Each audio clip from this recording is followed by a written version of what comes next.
চেংদুয়ারে শাহ সুফি মেহরাব আলী নকশবন্দি মুজাদ্দির বাৎসরিক হিসালে সোয়াব মেহফিল অনুষ্ঠিত।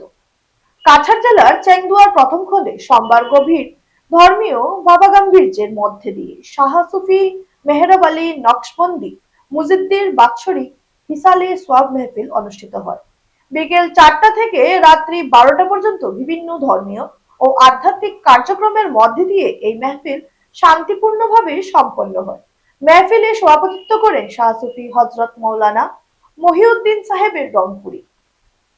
প্রধান অতিথি হিসেবে উপস্থিত ছিলেন আজমির শরীফ দরগা থেকে আগত বিশিষ্ট আলেম সৈয়দ মাওলানা ফারাজ চিশতি।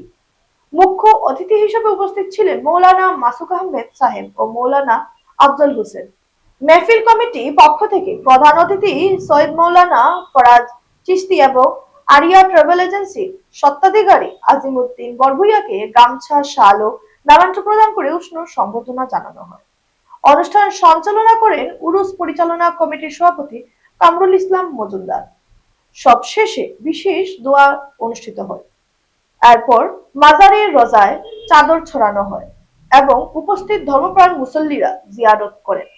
পরিশেষে শিরনি বিতরণের মাধ্যমে এই ধর্মীয় অনুষ্ঠানের সমাপ্তি ঘটে। প্রধান অতিথি সৈয়দ মাওলানা ফরাজ চিশতি প্রথমবারের মতো এই গ্রামে উপস্থিত হয়ে স্থানীয় মানুষের আন্তরিক ভালোবাসা ও সংবর্ধনায় অভিভূত হন। তিনি বলেন, আজকের এই মেহফিলে উপস্থিত হতে পেরে তিনি অত্যন্ত আনন্দিত এবং এখানকার মানুষের অকৃত্রিম ভালোবাসা ও সম্মান তিনি আজীবন স্মরণে রাখবেন।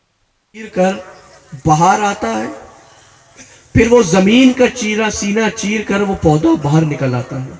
आज वक्त गुजरता रहता है, वो पौधा बड़ा होकर एक तनाव में आता है, एक बड़ा पेड़ बन के हमारे सामने आता है कि गर्मी की तपते हुए दिनों में हम उसमें साया तलाश करते हैं, हवाओं में उसकी ठंडी हवाओं को हम तलाश करते में कुछ नहीं होता, भूखे होते हैं तो वो फल हमारी भूख को मिटाते हैं।